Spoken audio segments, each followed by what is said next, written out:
성경 말씀 함께 읽을까요? 함께 읽을 말씀은요, 요한복음 2장 12절에서 22절까지 말씀입니다.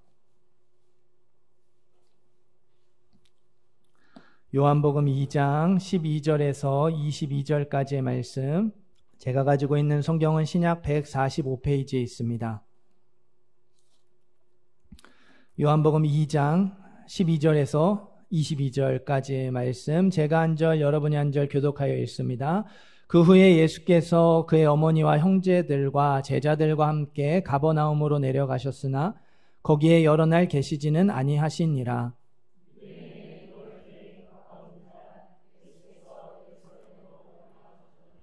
성전 안에서 소와 양과 비둘기 파는 사람들과 돈 바꾸는 사람들이 앉아 있는 것을 보시고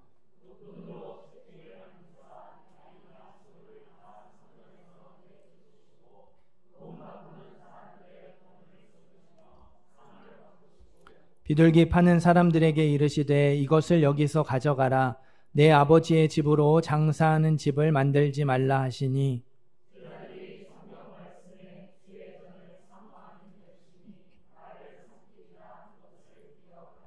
이에 유대인들이 대답하여 예수께 말하기를 내가 이런 일을 행하니 무슨 표적을 우리에게 보이겠느냐.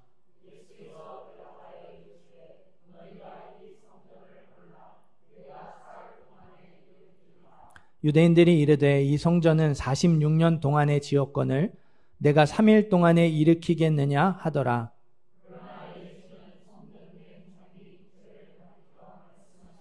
함께 읽습니다. 죽은 자 가운데서 살아나신 후에야 제자들이 이 말씀하신 것을 기억하고 성경과 예수께서 하신 말씀을 믿었더라. 아멘. 봉헌 기도하고 말씀 전하겠습니다. 은혜와 사랑이 풍성하신 아버지 하나님, 우리에게 예배할 마음을 주시고 우리의 발걸음을 이 자리로 인도하여 주시니 감사드립니다. 이 자리에 있는 것이 하나님의 은혜요 하나님의 사랑임을 고백합니다. 이 마음으로 예물 드리오니 기쁘게 받아 주옵시고 하나님 나라 위하여서 주의 몸된 교회 위하여서 아름답게 사용될 수 있도록 인도하여 주옵소서. 한 사람 한 사람 주께서 풍성한 은혜로 더하여 주시사 이 한 주도 믿음으로 승리하며 살아가게 하여 주옵시고 각자의 인생의 무거운 짐과 수고하는 것들이 가벼워지며 쉬워지는 은혜가 있게 하여 주옵소서. 하나님의 사랑을 더 많이 깨닫는 성도님들이 되게 하여 주옵시고 더 믿음으로 성숙해지며 굳건해질 수 있는 성도님들이 될 수 있도록 주여 함께하여 주옵소서. 이 시간도 주의 말씀이 우리의 심령에 들려지고 깨달아지며 믿어지기를 소원합니다. 주여 역사하여 주옵소서. 예수님의 이름으로 기도드립니다. 아멘. 우리 앞뒤 좌우 계신 분들 인사하겠습니다. 주님의 이름으로 사랑하고 축복합니다.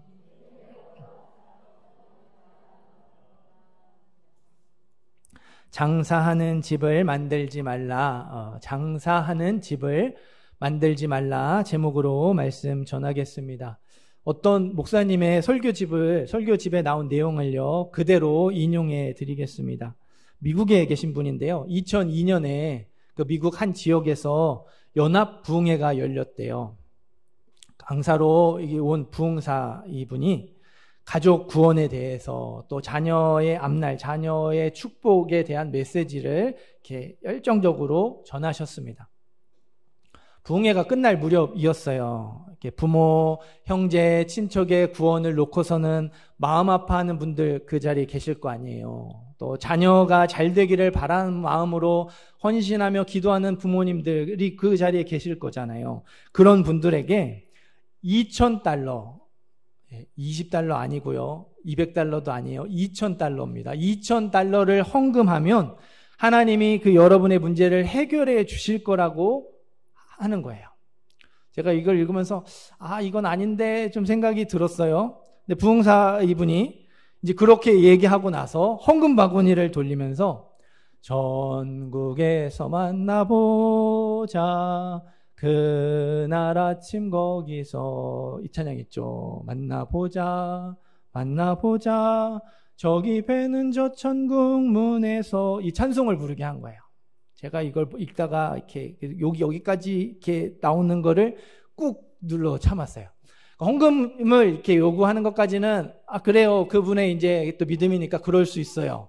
근데 이거를 또 꼭 이런 찬양을 부르면서 분위기를 만들고 막 이렇게 마음에 이렇게 하는 게 너무 이렇게 또 저도 이렇게 동의가 되지 않았어요.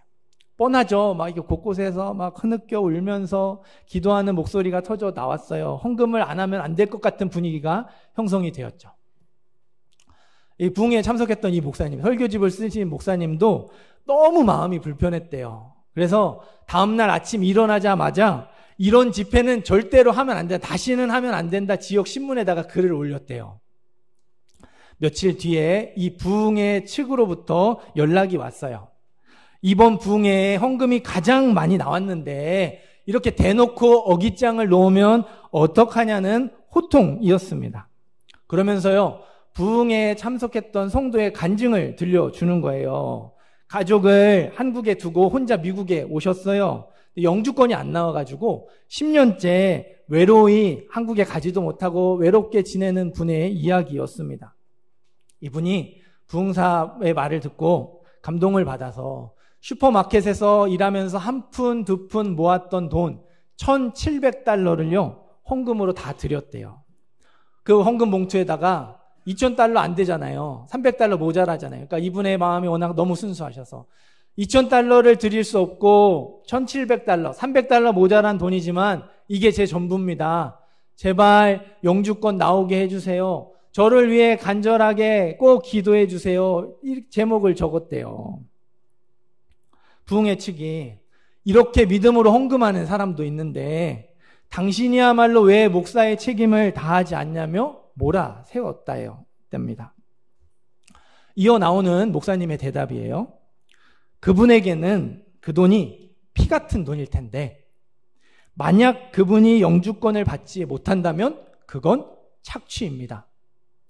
혹여나 영주권을 받게 되더라도 하나님을 속이는 일이에요. 하나님은 돈 받고 영주권 주시는 분이 아니시기 때문입니다. 목사님은 교회가 그 부흥회 측이 장사하는 집단처럼 느껴져서 너무 마음이 아팠대요.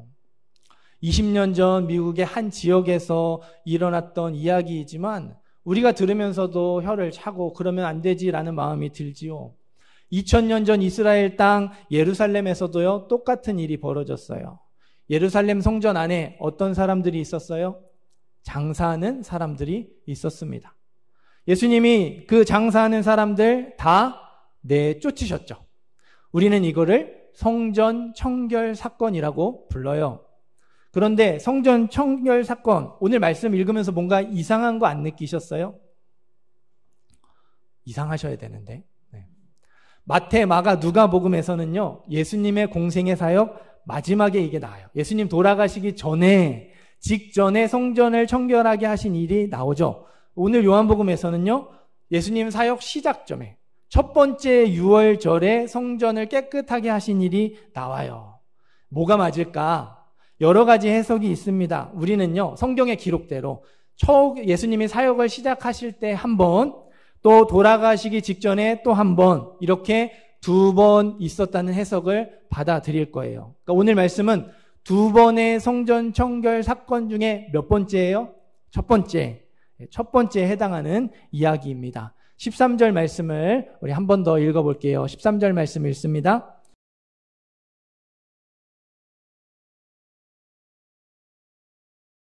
아멘. 이스라엘 사람들은요, 6월절이 되면 예루살렘 성전으로 와서 희생 제사를 드려야 했어요. 그러니까 뭐 이스라엘 안에 살던, 이스라엘 밖에 저 멀리 외국에서 살든지 그 곳곳에서 흩어져 있는 사람들이 6월절이 되면 6월절 지키기 위해서 예루살렘으로 모여들었어요.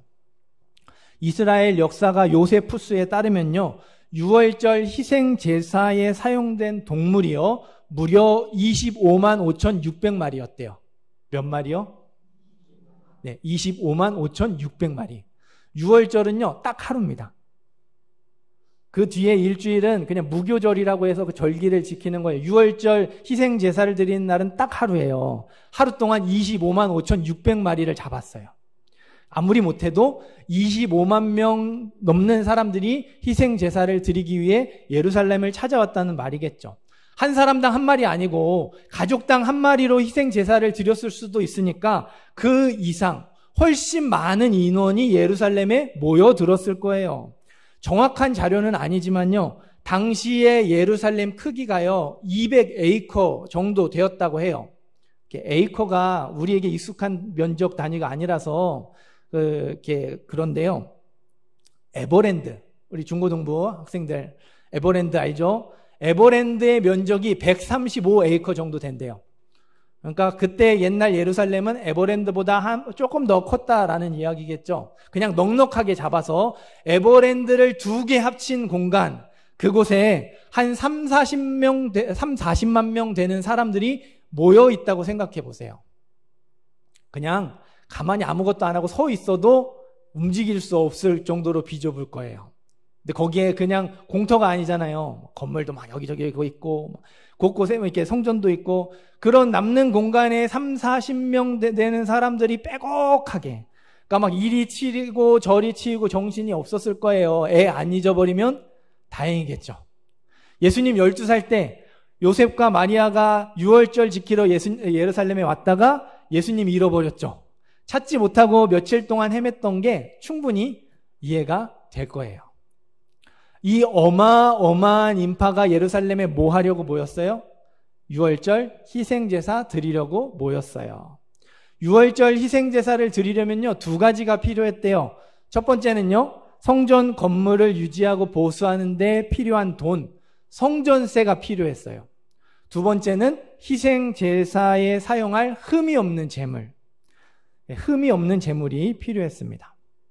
성전세는 순은으로 된 동전만 받았대요. 로마 동전, 외국 동전, 이스라엘에서 사용하는 동전 안 받았습니다. 그러니까 성전에서 사용하는 순은으로 된 동전만 받았어요. 그러니까 돈을 바꿔주는 사람이 필요하겠죠. 환전상이 꼭 있어야 해요. 희생제사에 사용할 흠 없는 제물도 마찬가지입니다. 우리 이렇게 KS 마크 찍잖아요. 이거 우리나라에서 인정해 주는 겁니다. 당시에도요, 제사장이 도장을 찍든 인정해 주는 게, 이건 흠 없는 제물 맞습니다. 인정해 주는 게 있어요. 그거를 인정받은 제물을 파는 장소가 꼭 필요했어요.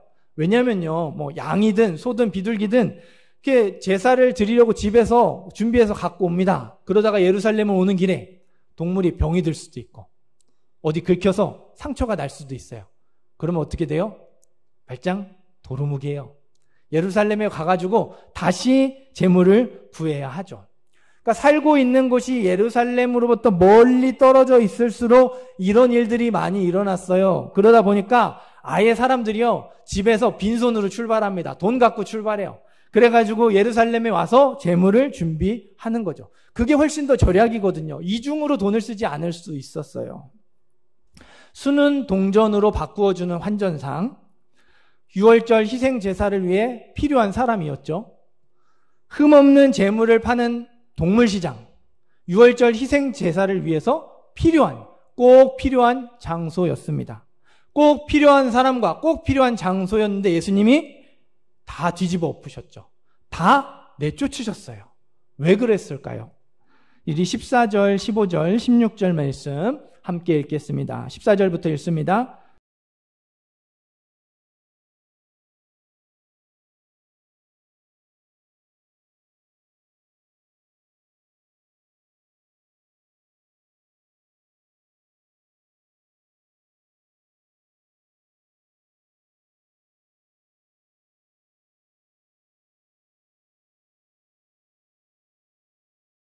아멘. 여러분, 성경을 잘 읽으셔야 돼요.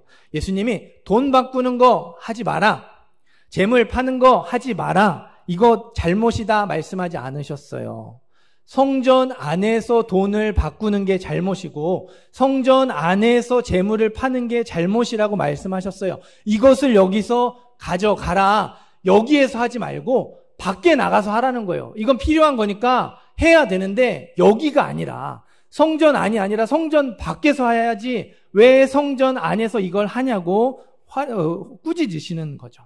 실제로 당시 예루살렘에는요, 환전하는데 재물을 파는 장소가 4군데나 있었어요. 이런 장소가 없어서 어쩔 수 없이 성전 안에다 만든 게 아니었다는 거죠. 다른 목적이 있었어요.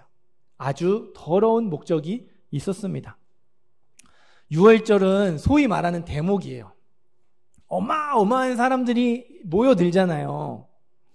이 환전 수수료 몇 푼 안 되지만요, 이게 한 푼, 두 푼 모이면요, 이 몇십만 명이 와서 돈 바꾸면 꽤 쏠쏠합니다. 그러니까 한철 장사할 만큼의 이문이 남을 거예요. 아까 말씀드렸죠. 6월절 희생제사에 사용된 동물 25만 5,600마리라고. 이렇게 많은 동물을 팔면 얼만큼 남을까요? 그냥 한철 장사 정도가 아니고요. 이거 하고 1년 그냥 아무 일 안 하고 놀아도 될 만큼 많이 벌었을 겁니다. 종교 지도자들이 이걸 보니까요, 이게 돈을 쓸어 담을 수 있는 노다지였어요. 그래가지고 엄청난 자릿세를 받고선 성전 안에다가 환전소와 동물시장을 마련한 거죠. 이미 다른 데 있는데 여기다 따로 마련했고요. 말도 안 되는 꼬투리를 잡아서 다른 데에서 돈 바꾼 거, 다른 데에서 산 재물 안 받아줬습니다. 성전 안에서 환전하는 동전만 성전세로 받았고요. 성전 안에서 파는 동물만 흠없는 재물로 인정해 줬어요. 예수님이 종교 지도자들 보면서 쌍욕을 퍼부을만 하죠. 진짜 나쁜 사람들이에요. 상인들은 어떨까요? 엄청난 자릿세를 내고 왔잖아요. 이문을 남겨야 돼요. 환전 수수료 예를 들어 1%, 2% 받았다면 더 많이 10% 이렇게 올려받았겠죠. 재물 밖에 있는 시장보다 4배, 5배 동물은 더 비싸게 팔았을 거예요. 우리 피서지 가는 것처럼 엄청난 바가지 요금을 매겼을 겁니다. 그래도 어떻게 해요? 독점이잖아요. 다른 데서 하는 거 안 받아주잖아요. 울며 겨자 먹기로 성전 안에서 동전을 바꾸고 성전 안에서 재물을 살 수밖에 없었어요. 내 아버지의 집으로 장사하는 집을 만들지 말라. 6월절 희생 제사가 몇몇 사람들의 돈 욕심에 그 의미를 잃어버리게 되었죠. 성전이요, 돈독이 오른 장사집이 되고 말았습니다. 게다가 종교 지도자들이 허가를 내준 공간은 이방인의 뜰이라는 공간입니다. 그러니까 성전이요, 우리가 생각하는 지성소와 성소가 있는 건물 딸랑 고관에 있는 게 아니라 그 건물을 중심으로 제사장의 뜰, 제사장들이 그 업무를 보는 공간이 있고요. 그 외곽에 이스라엘의 뜰, 남자들이 이렇게 머물 수 있는 공간이 있고요. 그 외곽에 여인들의 뜰, 여자들이 머물 수 있는 공간. 그리고 제일 마지막에 이방인의 뜰, 이방인이 머물 수 있는 공간으로 이렇게 구역이 나눠져 있었어요. 그러니까 남자는 이스라엘의 뜰까지, 여자는 여인의 뜰까지, 이방인은 어디까지요? 이방인의 뜰까지 갈 수 있었어요. 거기에서 성소와 지성소가 있는 그 건물을 바라보면서 기도한 거예요. 역대하 말씀, 이곳에서 하는 기도에 내가 눈을 들고 귀를 기울이리니 내 눈과 마음이 항상 여기에 있으리라. 성전을 향한 하나님의 약속을 붙들고요, 그 자리에서 기도했습니다. 내가 피를 볼 때에 너희를 넘어가리니 재앙이 너희에게 내려 멸하지 아니하리라. 6월절을 왜 지켜야 하는지 그 구원의 은혜와 사랑을 기억하면서 감사를 드리고 찬양을 올려드렸어요. 죄를 회개하면서 믿음으로 살겠노라 결단했습니다. 그런데 여러분, 그 이방인의 뜰, 이방인의 기도하고 예배드리는 장소에 뭐가 생겼어요? 환전소가 생겼죠. 동물시장이 생겼어요. 희생 제사를 드리러 온 이방인들이요, 하나님의 약속을 붙들고 기도할 수 있는 자리 없어졌습니다. 구원의 은혜와 사랑에 감사를 드리면서 믿음의 결단을 올려드릴 수 있는 이 예배 자리 없어져 버렸어요. 욕심껏 돈을 벌기 위해서 누군가의 기도를 막고 누군가의 예배를 막아버리는 말도 안 되는 일이 일어났다는 거죠. 종교 지도자들과 상인들은요, 돈에 눈이 멀었어요. 왜 성전세가 필요한지, 무엇 때문에 희생 제사를 드려야 하는지 그 이유를 잊어버렸습니다. 돈 많이 벌면 장땡인 거예요. 이게 6월절에 성전 안에서 벌어지는 추악한 모습이었어요. 부흥해서 헌금 강요하면서 그렇게 이렇게 찬송을 부른 거는 비교도 안 되죠. 성전, 이 하나님의 집이요, 장사하는 집이 되고 말았습니다. 그래서 예수님이 필요한 것인데도 다 뒤집어 엎어버리고 다 내쫓으신 거예요. 18절, 19절 말씀 함께 읽겠습니다. 18절 말씀, 19절 말씀 읽습니다.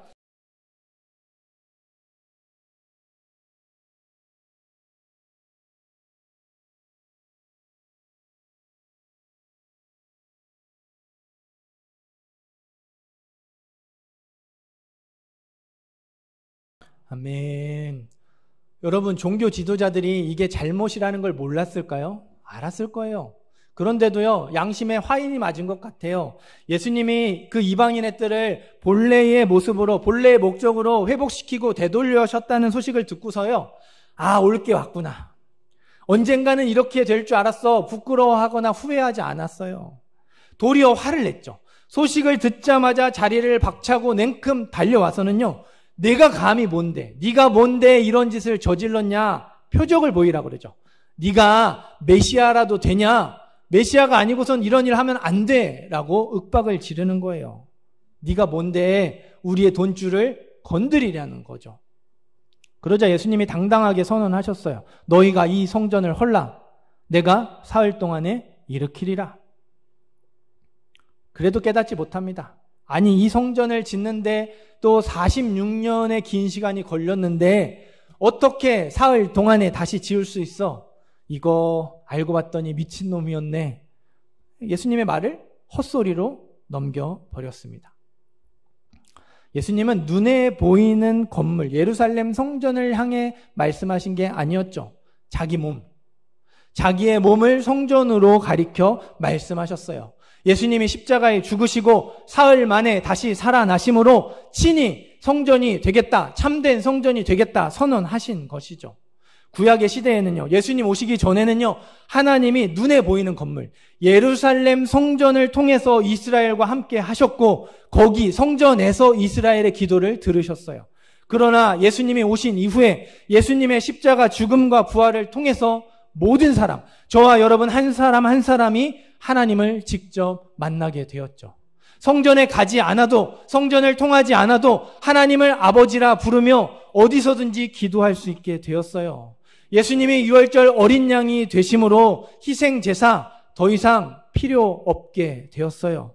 드리지 않아도 되었습니다. 임마누엘의 하나님, 우리와 함께 하시는 하나님과 24시간 365일 우리의 평생을 동행하게 되었죠.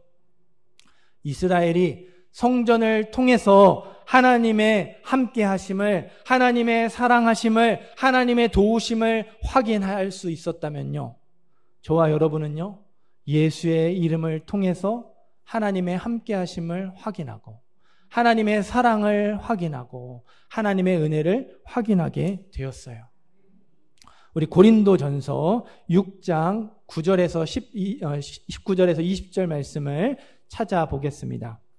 고린도전서 6장 19절에서 20절 말씀입니다. 신약 270페이지에 있어요. 신약 성경 270페이지, 고린도전서 6장 19절에서 20절 말씀 찾으셨으면 함께 읽겠습니다.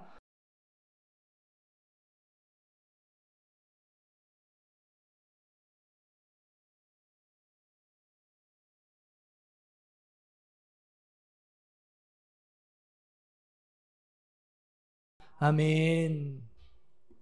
장사하는 집이 되어버린 예루살렘 성전 대신에 예수님이 직접 하나님의 집, 예수님이 직접 참된 성전이 되기로 하셨어요.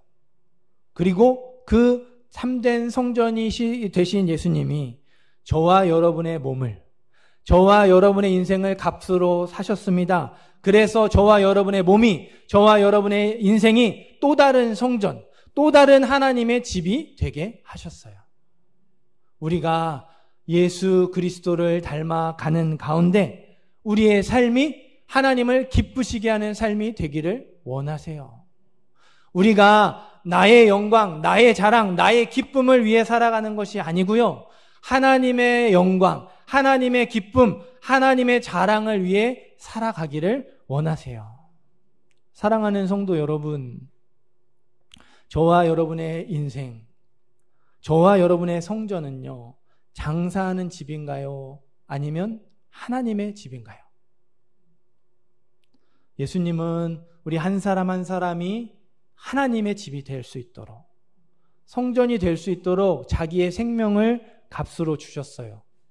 하나님의 아들의 죽음이라는 아주 비싼 값을 지불하셨어요. 그것도 모자라서 보혜사 성령을 우리에게 보내주셨죠. 성령님은 우리 안에서 말할 수 없는 탄식으로 우리를 위해 간구하십니다. 하나님의 뜻을 깨닫게 하시고 말씀에 순종할 수 있도록 하나님의 뜻대로 살아갈 수 있는 마음을 끊임없이 불어넣어주고 계셔요. 이 시간 참된 성전이신 예수님이 저와 여러분 한 사람 한 사람에게 묻고 계셔요. 내가 너의 죄를 대신해서 십자가에서 죽고 부활했는데, 그래서 값으로 주고 사서 너를 또 다른 성전이 되게 하고 또 다른 하나님의 집이 되게 했는데, 너는 그 성전, 그 하나님의 집을 어떻게 잘 지키고 있니? 하나님의 집을 잘 세워가고 있느냐? 너의 생각, 너의 감정, 너의 말과 행동, 너의 가정과 학교와 직장, 너의 인생, 모든 인생을 내가 머물 만한 곳으로 만들어 가고 있느냐? 물으십니다. 여러분은 어떻게 대답하시겠습니까? 우리가 욕심을 따라 살아간다면 우리 성전은요, 종교 지도자들처럼 장사하는 집을 만들고 있는 거예요.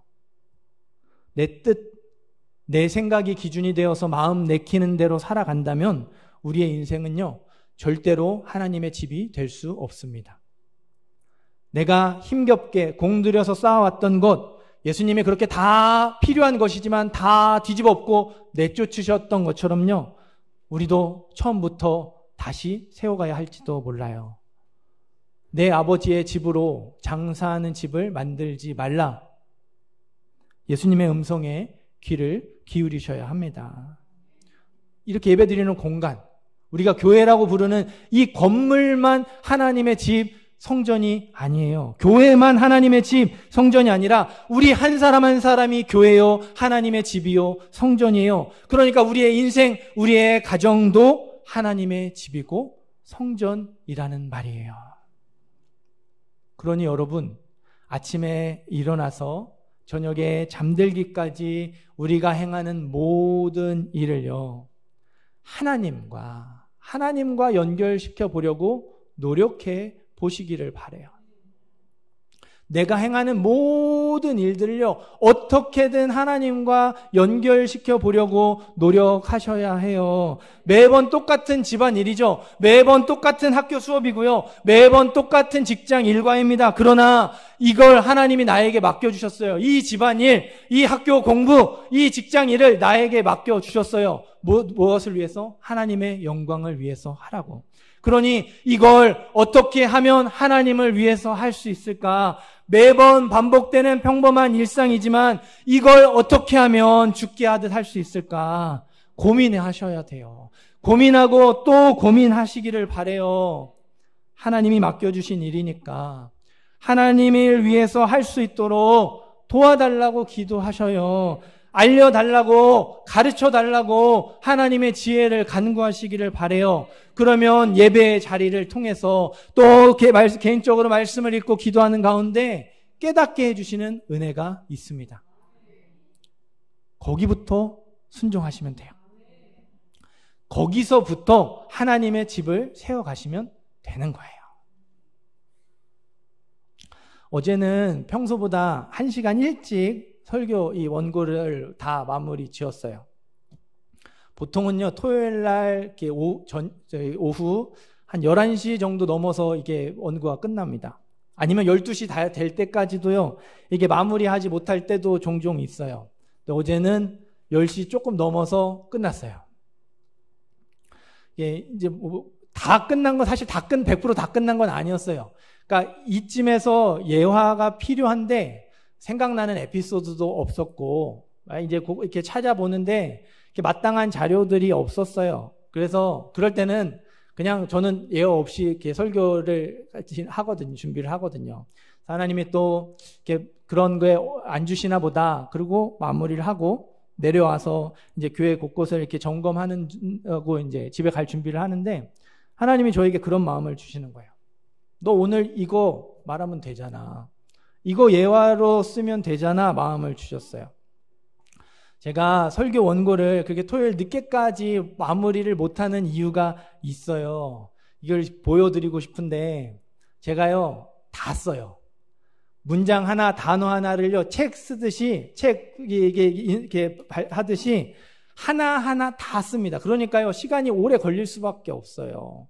그러니까 이거를 사실 그냥 이게 설교를 준비하면서 뭐 책을 읽고 묵상을 하고 기도하면서 주시는 마음들을 그냥 이렇게 정확한 문장이 아니라 이렇게 그냥 적어 놓고 그거에 따라서 이렇게 그냥 편하게 말하면 돼요. 근데 제가 그렇게 막 술술 말을 잘 하는 사람도 아니고 또 그러다 보면요 막 이런 얘기 저런 얘기 엉뚱한 얘기 해요. 그러니까 그렇게 하지 않으려고 하나하나 다 고민하면서 더 선택하면서 고치고 또 고치고 하다 보니까 오래 걸리는 거예요.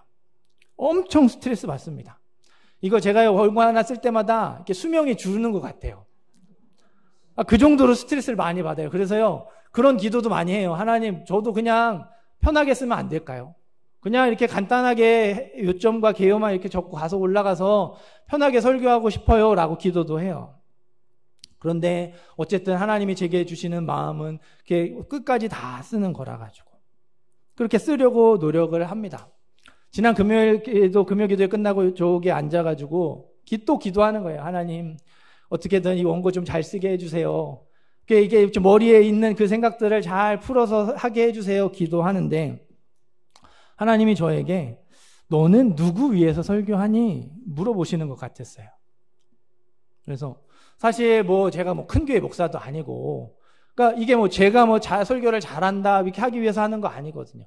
하나님의 말씀을 어떻게든 잘 전하고 하나님이 주시는 마음을 최대한 그렇게 풀어보고자 제 나름대로 애쓰는 몸부림이거든요. 그래서 하나님 힘들어도 하나님의 주시는 마음 가지고 이렇게 계속 잘 하게 해주세요. 수명이 주는 것 같고 너무 스트레스 받지만 그래서 저 설교 한 달에 한 번씩 없잖아요. 그럴 때 제 아내가 저를 보면서 그 표정이 다르대요.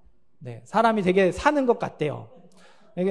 저는 내색을 안 하는 것 같은데, 그게 이렇게 다 티가 나나 봅니다. 하나님을 위해서 설교하게 해주세요. 이 원고를 그런 마음으로 쓰게 해주세요. 기도했어요. 그래서 어제는 원래도 그러지만 중간중간 막힐 때마다 이렇게 의자에 내려와서 무릎 꿇고 기도했어요. 그냥 그렇게 고민하면서 뭔가 찾아보면서 하는 게 아니라 기도하고 또 일어나서 쓰고 그랬더니 평소보다 1시간 일찍 설교 원고를 완성할 수 있었어요. 하나님이 저에게 그래 그렇게 하는 거야. 잘했다. 칭찬해 주시는 것 같았어요. 하나님이 제 이 몸부림을 기뻐하시는 것 같았습니다. 여러분 성공하지 않아도요.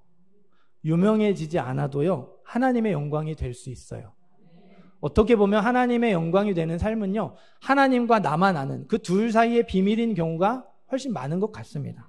그러니까 결핍과 상처로 가득한 인생이라 하더라도요. 충분히 하나님을 기쁘시게 할 수 있다는 말이에요. 하나님의 영광은요. 하나님의 집에서만 나타나요. 하나님의 기쁨, 하나님의 자랑은요. 장사하는 집에서 나타나지 않습니다. 세상의 화려함에서 나오지 않아요. 그냥 그 주어진 평범한 일상에서 어떻게든 하나님의 뜻대로 살아가려고 하는 그 모습, 그래서 하나님의 집으로 세워가려고 하는 그 모습에서 나타납니다. 저와 여러분의 인생이요, 하나님의 집으로 세워지기만 하면 그 삶의 모습이 어떠하든지, 그 삶의 형편이, 그 삶의 결과가 어떠하든지 하나님의 영광이 될 줄 믿어요. 하나님의 기쁨이 되고 하나님의 자랑이 될 줄 믿습니다. 아주 조금씩이라도 하나님이 주시는 마음을 가지고 거기서부터 하나님의 집을 세워 가시기를 바라요. 하나님의 집을 만들려고 고민하시며 몸부림치시는 이 한 주가 되었으면 좋겠습니다. 그래서 저와 여러분의 인생이 하나님의 영광이 되고 하나님의 기쁨이 되고 하나님의 자랑이 되는 우리 모든 성도님들, 모든 예배자들 되시기를 주님의 이름으로 축원합니다.